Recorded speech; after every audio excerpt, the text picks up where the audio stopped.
Que nada hablaremos sobre la anatomía del cuello, la anatomía cervical.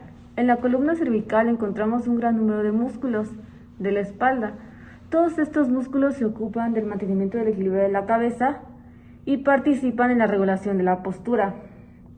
La musculatura intrínseca del cuello posee un gran número de propioreceptores que nos ayudan al equilibrio y al control de la postura. Entre los músculos superficiales tenemos al platisma y al esternocleidomastoideo. Este último es el motor principal de la cabeza y tiene conexiones con el sistema vestibular. De hecho, este músculo es el principalmente afectado en el esguince cervical. En la región anterior tenemos a los músculos suprayoideos e infrayoideos.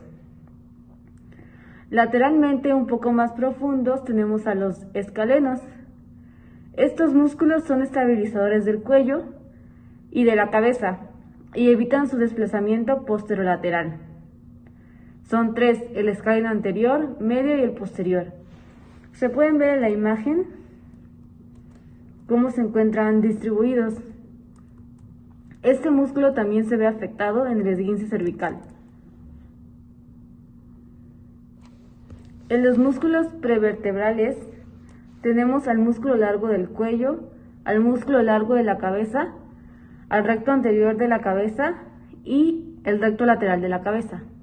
En la musculatura posterior, o sea, en el cuello, de la parte posterior del cuello, tenemos a los músculos axioescapulares, los cuales son el trapecio y el elevador de la escápula, los esplenios de la cabeza y el esplenio del cuello, y los músculos iliocostal del cuello, longuísimo del cuello y longuísimo de la cabeza.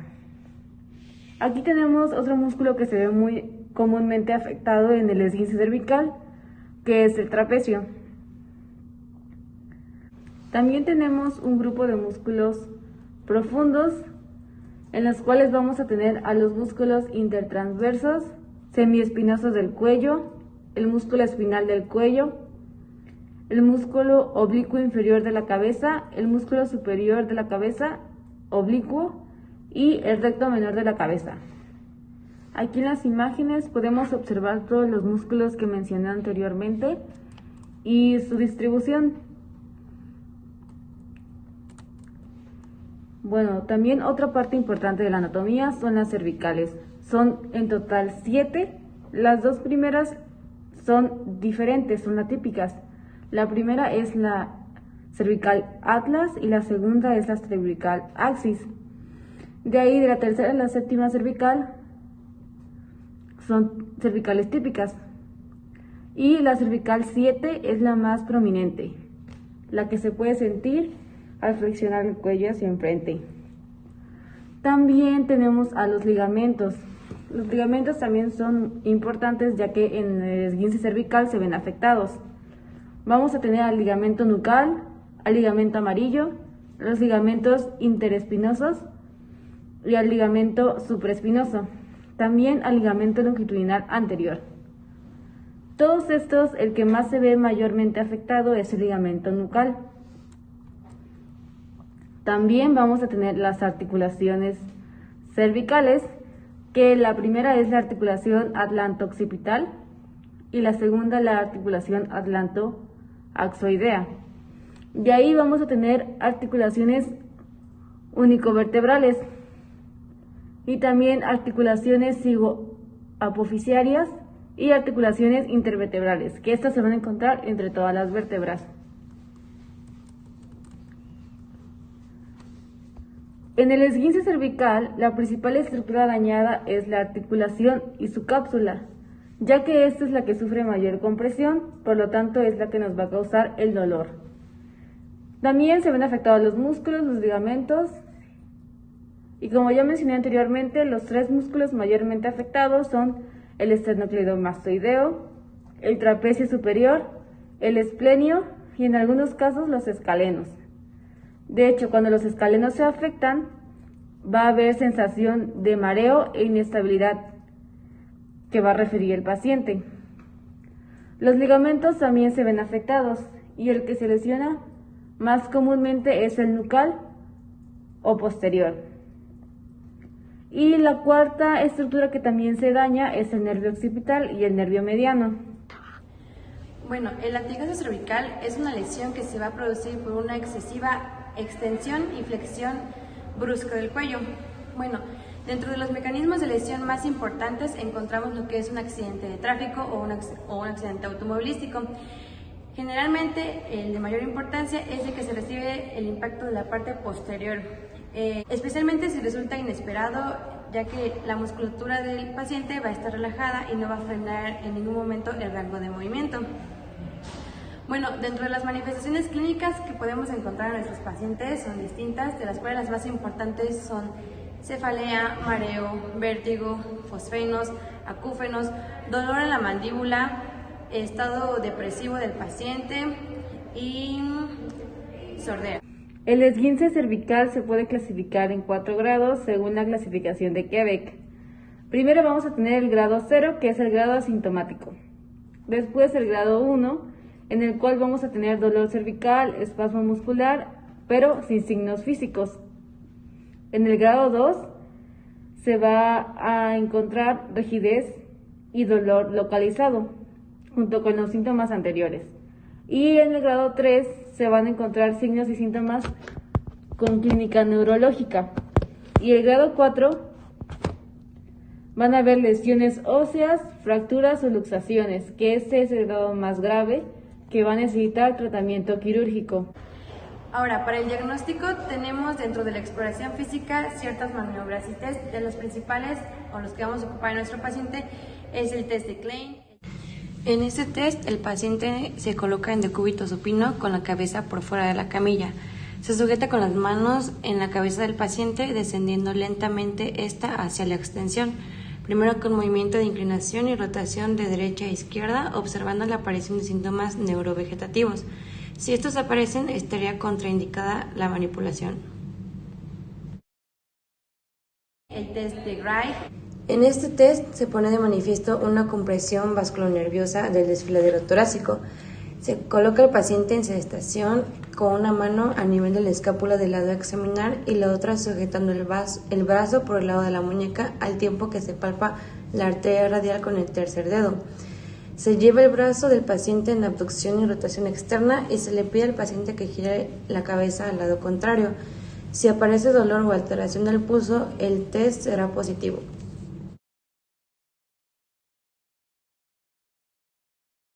El test de Jackson. En este test primero se realiza compresión craneocaudal mantenida con doble mentón del paciente para evitar extensión y antepulsión cervical. Después se realiza una tracción desde los mastoides. En caso de ser positivo, el paciente referirá dolor a la compresión y se aliviará a la tracción.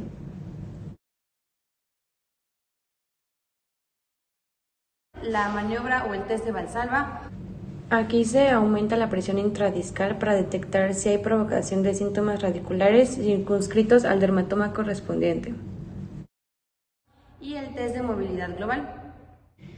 Esta prueba nos sirve para poder evidenciar las zonas con aumento o disminución del tono de la columna cervical.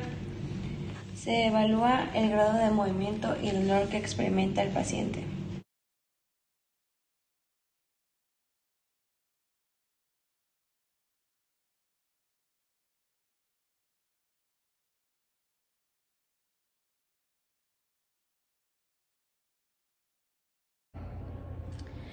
Ahora, para los estudios de imagenología, como lo es los rayos X, tenemos 3 indicaciones, las cuales el primero va a ser definir los factores de alto riesgo, como puede ser un paciente mayor a 65 años, que tenga parestesias en las extremidades y que haya tenido algún accidente con gran impacto o, pues en este caso, el mecanismo peligroso de lesión. La segunda indicación es definir los factores de bajo riesgo que permitan mover el cuello. Si estos factores de riesgo están ausentes, se le va a hacer la indicación de toma de rayos X al paciente, los cuales son caminar todo el tiempo, retraso del dolor del cuello, ausencia de relajación de la columna cervical o una simple colisión en el automóvil. Y como tercer punto para las indicaciones es evaluar el estado de rotación del cuello de nuestro paciente, en donde le vamos a pedir que gire de derecha a izquierda a 45 grados el cuello. Si presenta alguna molestia o algún dolor, va a ser positivo y se le va a hacer la indicación de toma de rayos X. Ahora, ¿cuáles son los factores pronósticos desfavorables de nuestro paciente? Bueno, principalmente que sea un paciente femenino, que sea mayor a 65 años o que sea un adolescente, que tenga problemas laborales o depresivos y que haya tenido algún esguince cervical previo. Tratamiento farmacológico. El tratamiento farmacológico se va a dividir dependiendo del grado del esguince cervical. En el grado 1 vamos a recomendar un collarín blando por una semana solamente, y también se le pueden recomendar analgésicos o antiinflamatorios no esteroideos para evitar que hayan síntomas, o si hay síntomas mínimos, reducirlos completamente. En el grado 2 vamos a recomendar un collarín por 2 semanas, igualmente collarín blando. También vamos a recomendar electroestimulaciones, analgésicos y antiinflamatorios no esteroideos, y también relajantes musculares. En el grado 3, ahora se va a agregar el collarín rígido por 3 semanas. También se va a agregar la magnetoterapia, analgésicos, esteroides y relajantes musculares. Y también se va a evaluar la posibilidad de un posible tratamiento quirúrgico. Y en el grado 4, definitivamente es tratamiento quirúrgico. Respecto a los fármacos que se le pueden dar a nuestros pacientes como analgésicos o antiinflamatorios no esteroideos, vamos a tener el naproxeno, tabletas de 250 miligramos, 2 cada 12 horas, más paracetamol, 500 miligramos, 1 o 2 tabletas cada 8 horas. También se puede dar diclofenaco, tabletas de 100 miligramos, 1 cada 24 horas, más paracetamol, igualmente 500 miligramos, 1 o 2 tabletas cada 8 horas. También se puede dar piroxicam, tabletas de 20 miligramos cada 24 horas, más paracetamol, 500 miligramos, 1 o 2 tabletas cada 8 horas. Y también se puede agregar ranitidina, una tableta de 150 miligramos, 1 cada 12 horas si el paciente presenta enfermedad ácido péptica. Hay algunas medidas que debemos de evitar en el tratamiento farmacológico, como es el uso de collarín en el esguince cervical de grado 1 por mucho tiempo. Por eso es recomendable solo por una semana o hasta menos. Tampoco se debe recomendar el reposo absoluto, porque necesitamos movilizar los músculos y estabilizar los ligamentos y las articulaciones para que más rápidamente pueda recuperar la movilidad del cuello. Y también se deben evitar las almohadas cervicales y las inyecciones intraarticulares o intratecales. Lo que queremos en este tratamiento es reducir el dolor aproximadamente del inicio de tratamiento a los 4 días. Después de los 4 días, a las 3 semanas, el paciente tiene que empezar a incrementar otra vez sus actividades físicas y empezar con el manejo de cargas, se vaya aumentando de forma gradual para no dañar de nuevo los complementos cervicales. Y ahora de 3 a 6 semanas se tiene que continuar las actividades físicas y el manejo de cargas para así ya seguir complementando la recuperación. De 6 a 3 meses debe de haber una completa recuperación de la movilidad del cuello y se debe de continuar incrementando la actividad física y las cargas hasta alcanzar su máxima capacidad funcional. Las lesiones cervicales pueden tener sintomatología parecida a otras patologías de mayor gravedad. Es por eso que el médico de primer nivel debe establecer el diagnóstico diferencial entre esguince cervical y otras patologías, como por ejemplo fractura de vértebras cervicales o hernia discal cervical o radiculopatía o meningitis, ya que por ejemplo en esta ambas presentan o pueden presentar rigidez nucal. Y también otro diagnóstico diferencial es el síndrome de Barré y Lewy, que en esta igual va a haber una migraña cervical que se puede confundir con el dolor cervical que aparece en el esguince cervical. Definición, tenemos que el esguince cervical o síndrome de latigazo es el resultado de una lesión combinada entre extensión y flexión de los tejidos blandos de la columna cervical que ocasiona lesión de los ligamentos con estiramiento de los músculos debido a un mecanismo de aceleración y desaceleración de energía transmitida al cuello. Entonces, como parte de la fisiopatología, sabemos que el esguince cervical es el resultado de una lesión combinada entre extensión y flexión de los tejidos blandos de la columna cervical. Es común en accidentes de tráfico, sin embargo puede ser ocasionado por otros factores, por ejemplo,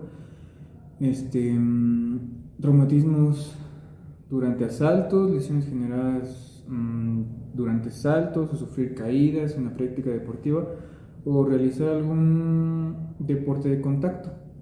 Este mecanismo de lesión es frecuente en adultos jóvenes y, como los estudios lo comprueban, existe una alta frecuencia de lesiones de cuello en personas que utilizan el cinturón de seguridad. Sin embargo, este aditamento previene unas lesiones más serias. Las mujeres van a presentar con mayor frecuencia este tipo de lesión, posiblemente porque los músculos del cuello se encuentran menos desarrollados que en un hombre. Y la lesión clásica, como se ve en la imagen del centro, tendría una secuencia aproximada a la siguiente.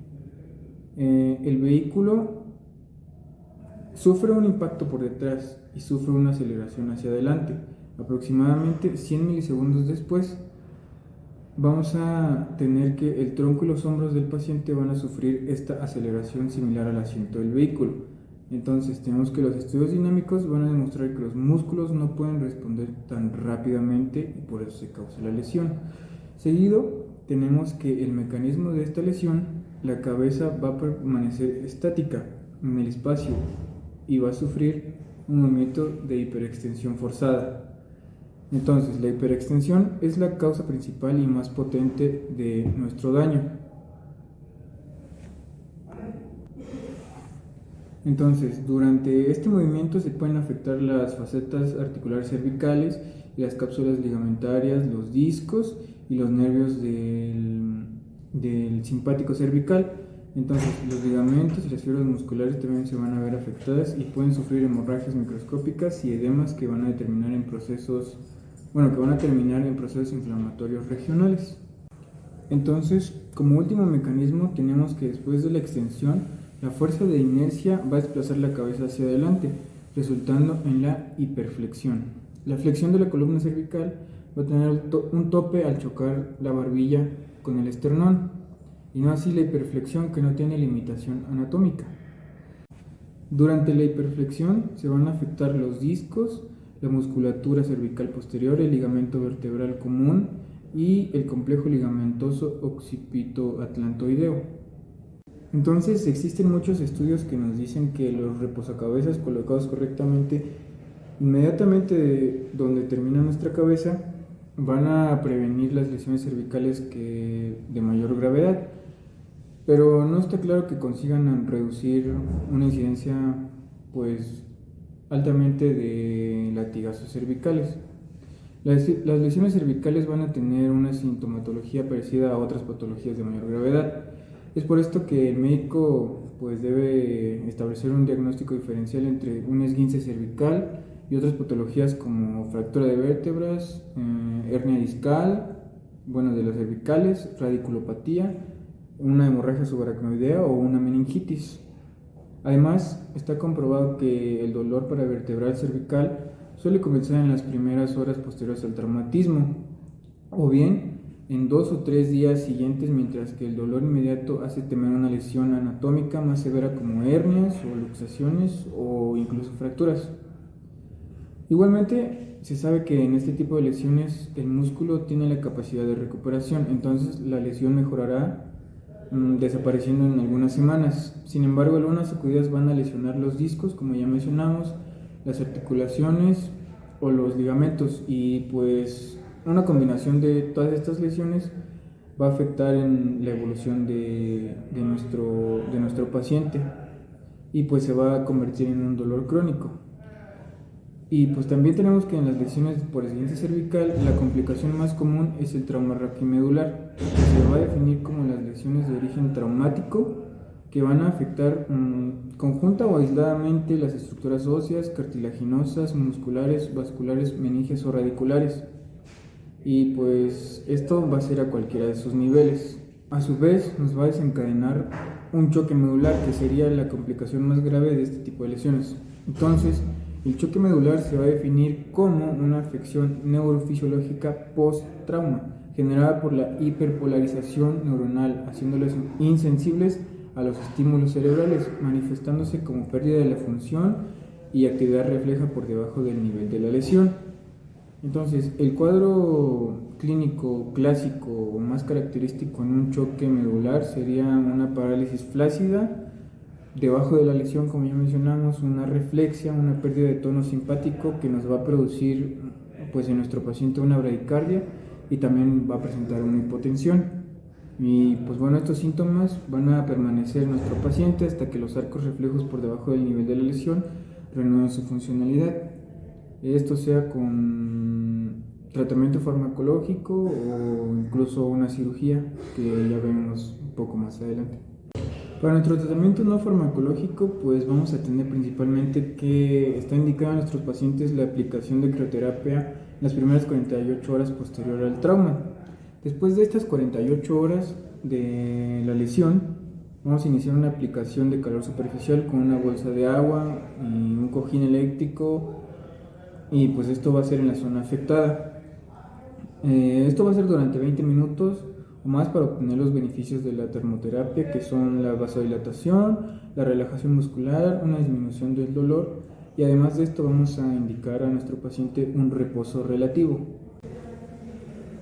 Además de esto, vamos a proporcionarle al paciente una sesión de enseñanza acerca de las medidas de higiene postural de columna. Además, vamos a enseñar al paciente los siguientes ejercicios terapéuticos que debe realizar 3 veces al día, 10 veces cada uno, lentamente. Para los ejercicios de cuello, va a movilizar activamente la cabeza en flexión y extensión lateral. ¿Esto cómo lo va a hacer? Va a acercar la oreja a un lado y al otro del hombro. Además, va a hacer movimientos de rotación y va a mover la cabeza hacia la derecha y hacia la izquierda. Para los hombros, vamos a ver las extremidades, las va a elevar, va a hacer movimientos de flexión y extensión, va a hacer movimientos de abducción, y eso vamos a recordarle al paciente que lo tiene que hacer 10 veces cada ejercicio, 3 veces al día. Bueno, ahora tenemos el algoritmo para el correcto manejo de nuestro paciente y para llegar a una decisión sobre referirlo o enviarlo a cirugía. Primeramente tenemos a nuestro paciente con una lesión cervical, el cual va a llegar a nuestro consultorio. Entonces tenemos que ver si nuestro paciente llega con un esguince de grado 3 o alguna complicación, entonces lo enviaremos a urgencias traumatológicas. Si nuestro paciente llega con un esguince grado 1 o 2, pues el médico va a iniciar su tratamiento. Lo siguiente es pues seleccionar un tratamiento farmacológico y un tratamiento no farmacológico, que es el que ya explicamos, para posteriormente realizar una evaluación y ver si nuestro paciente ha tenido una mejoría. En caso de que nuestro paciente no presente una mejoría y veamos en él datos de compromiso neurológico o lesiones óseas no detectadas, pues igualmente lo vamos a enviar a urgencias traumatológicas. De otro modo, si nuestro paciente sí presenta mejoría, pues el médico va a seguir con su tratamiento y va a valorar el alta. Bueno, y en caso de que se refiera al servicio de rehabilitación de primer nivel, para pues ayudar a nuestro paciente a recuperar la movilidad del cuello, el médico rehabilitador va a corroborar con un diagnóstico y va a establecer pues el tratamiento rehabilitatorio. Entonces, si nuestro paciente va a ser un candidato al tratamiento supervisado, pues se le va a instaurar una revaloración al término del tratamiento. Si mejora, pues igualmente el programa se le va a seguir, se le va a dar seguimiento en casa, y igualmente se va a valorar su alta. Si nuestro paciente no mejora incluso con la rehabilitación y con el tratamiento farmacológico, pues vamos a enviar a un segundo nivel de atención donde se valorará si requiere de una cirugía. ¿Qué tal, señor Isaí? Buenas tardes. Tome asiento, por favor. Dígame, señor Isaí, ¿por qué nos visita el día de hoy? Porque así estuve en una caída, entonces al momento de caerme puse las manos, pero mi cabeza se fue para adelante, pero no llegó al piso. Pero al momento sentí que algo tronó, y luego a los 20 minutos sentí caliente toda la parte de los hombros y el cuello. Ok. ¿Y ahorita cómo siente su dolor? ¿Qué es lo que siente? Es un dolor punzante Ok. Pero dígame más o menos en qué parte. en la parte del cuello y los hombros más o menos. Ok. ¿Y no puede girar la cabeza? Intente girar hacia la izquierda y hacia la derecha. Me causa un poco molestia. Ok. ¿Y cómo empezó? O sea, ¿se cayó y fue rápido el dolor? No, o sea, al momento sentí que tronó, pero a los 20 minutos más o menos empecé a sentir todo caliente y ya desde ese día me cuesta, por ejemplo, voltear para la derecha, a la izquierda, o sea, hacer movimientos con el cuello. Y, por ejemplo, el problema del dolor. muy bien, señor Isaí, y por ejemplo, dígame, ¿en qué parte de su día le duele más? ¿Cuando se levanta, cuando se baña, cuando se va a dormir? Por lo regular, cuando me duele todo el día, pero cuando me levanto es cuando más siento esa molestia. O sea, cuando deja su cuello descansar un momento, o un lapso de tiempo, y luego se reincorpora, es cuando Sí. le empieza a doler más. Sí. Ok, y dígame si ha tomado algún medicamento para bajar el dolor. No, todavía No, nada. Ok. ¿Y el dolor le empeora con algo? Cuando usted no se levanta cosas, cuando se agacha. Sí, por lo regular cuando hago esfuerzo con el cuello, o sea, cuando volteo, cuando trato de voltear para los lados, es cuando me causa más molestia. Ok. ¿Y ya ha ido a algún médico antes de venir para acá? No, todavía Ok, ¿ha recibido algún masaje o su familiar que le haya hecho algún masaje? He estado tratando de ponerme cosas calientes para bajar como el dolor. Y le he pedido a uno de mis hermanos que si me podría dar un masaje en los hombros, es lo único que he hecho, pero todavía no sé, con eso no sé del dolor. Ok, ¿y después de su accidente ha tenido dolores de cabeza? Sí, ¿Las manos se pueden mover bien? sí, Sí, las piernas. sí, todo. ¿No tiene dolores de espalda? Sí, el dolor de espalda sí, Sí. sí, Pero el dolor de su espalda, ¿cómo es? es punzante. Igualmente constante, ok. Pero usted que haya sentido como temblores o que haya perdido la sensibilidad en sus manos, No, nada de eso. nada de eso, y en los pies tampoco. Tampoco. En la parte, en alguna parte del cuerpo, No. ¿no? Ok, señor. Bueno, pues primeramente le vamos a pedir algunos exámenes diagnósticos como una radiografía, y a partir de eso, pues ya que tenga su radiografía, vuelve a venir y lo vamos a valorar para darle su diagnóstico. Bueno, señor Isaí, ya tengo sus resultados y pues podemos ver que usted tiene un esguince de grado 1. Lo que sí es que le vamos a recetar nada más medicamento, le vamos a recetar paracetamol e ibuprofeno. Se lo va a estar tomando junto con algunas medidas que le voy a enseñar ahorita.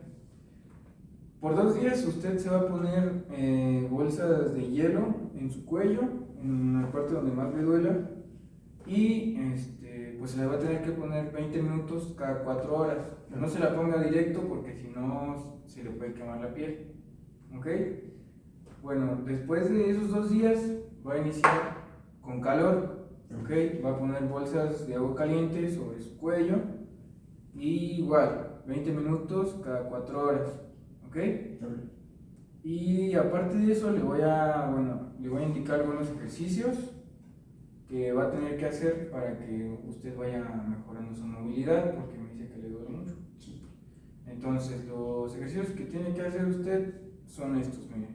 Va a hacer esos movimientos hasta donde usted pueda y los va a hacer 10 veces cada movimiento, o sea, 10 veces esto, 3 veces al día, ¿ok?